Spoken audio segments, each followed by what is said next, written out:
Alright, I think we all know about the Russian Civil War in Hui 4, but I haven't seen anyone play this as the Soviets during this war. I mean, it isn't an implemented game mechanic, but it is certainly possible. So I was like, why not try this? And it turned out to be the worst thing I've done in Hui 4. It begins with your average Russian game. We go for the Russian path, set up our headquarters in the middle of nowhere, rush to embrace the Black 100 so we could start expanding our land. Stalin already started shooting people, so we have to be quick. We had to be slightly submissive to Japan and Germany for their support, and got embraced the Black 100s. We went over to Semyonev and got him to join the revolution, and were immediately hit by karma and getting minus 10% PP gain. By this point, I'm mostly just spamming out cavalry units and taking land with these decisions, while also managing Stalin so he doesn't kill us.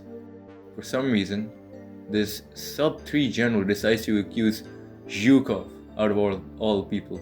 Like bro, what did you think was gonna happen? Not content with killing a general, Stalin kills an admiral. The amount of purge events happening was really brutal, especially as we had to swap over to the Soviets when the Civil War starts. With Soviet Epstein in the cabinet, I only knew things were gonna get worse now. Are also accused of 347 counts of rape, acts of perversion with children as young as 7 years old. Over, age 14. Mafia Holovic, age 12. Would you like to read the list yourself? Little girl porn, little girls in swimwear, little girls. Stalin was still killing people that we really needed, and I didn't know how to stop him. He even cannibalized an entire design company. Like bro, there is no reason for any of this. We finally got rid of understaffed bureaucracy, only to be hit by it again moments after. This time, some level 1 idiot decided to accuse Zhukov. He was shot on the spot in court. With the paranoia too high, the war would begin. Besides, we had done all our focuses, so the revolutionaries were as prepared as possible. Now came the time to swap. Turning on debug mode shows that, interestingly, Russia inherits the original soft tag, and the Soviets become the new tag, T04. We tagged over, and I was very surprised, but it actually worked.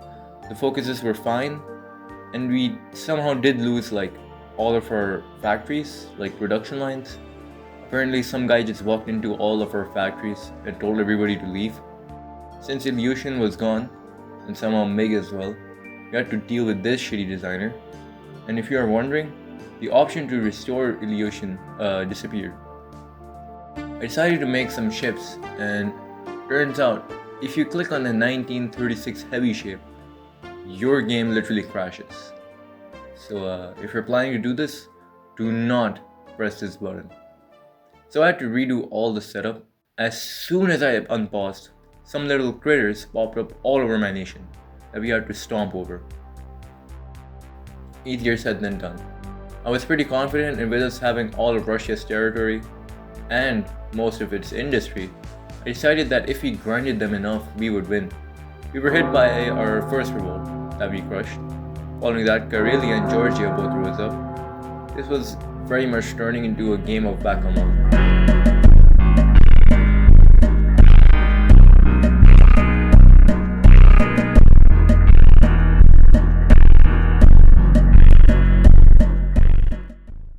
With now even Uzbekistan rising up. I really needed some divisions because the Russians were just stealing all of mine. I decided to do this focus. Besides, we had to focus on cavalry so we could snake the Russians. Everything was going fine and dandy until we get hit by one of the worst revolts that could happen to us. Not only does Kazakhstan have a huge army, they also encircled all of my good divisions dealing with Uzbekistan.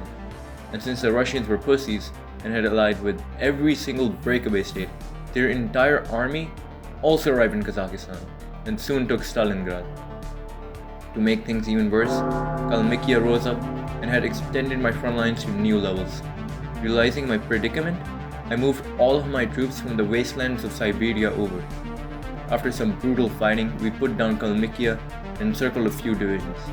It's here I looked at the building tab and realized that the Russians were committing 9/11 level terrorist attacks daily on my ass, and we didn't even have enough factories to repair all the broken ones.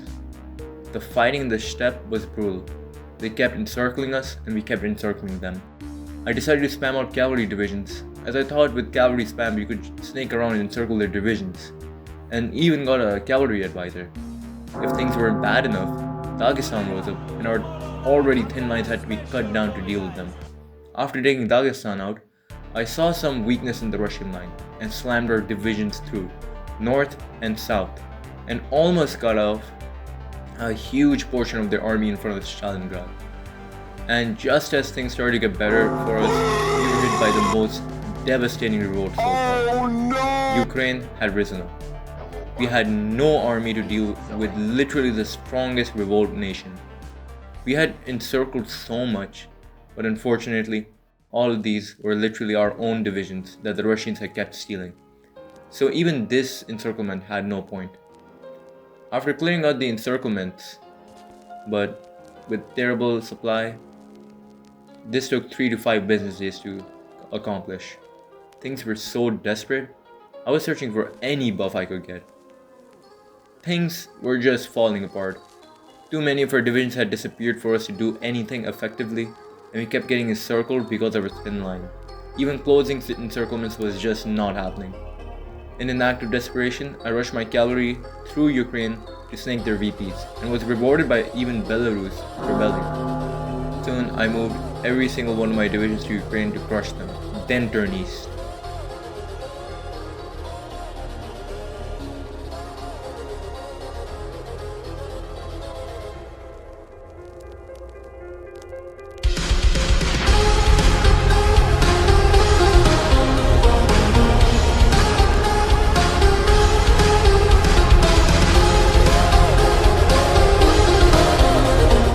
Initially, we were blitzing through them, almost taking out Belarus, until they started cheating and spawning in divisions to console commands out of nowhere. Looking at the casualty screen, it was clear that it was over, and we would soon capitulate to the traitors. At our final moments in Moscow, Stalin awarded my loyalty by blaming everything on me, and then summarily executing all of his remaining generals, including me. In this moment, I realized that I should have just rebelled at the start of it all. Alright, this was just meant to be a quick video before the new DLC drops. I haven't seen anyone do or try this challenge before. I request that if some of you watching this video should try this challenge, because unironically this challenge is extremely hard. And although you can sabotage the challenge by starting the civil war prematurely and doing other types of bullshit, if you can beat this without sabotaging the Russians, that's incredible. Alright, thank you so much for watching. I won't be posting for a while now because I got my mids coming up, but I'll be back.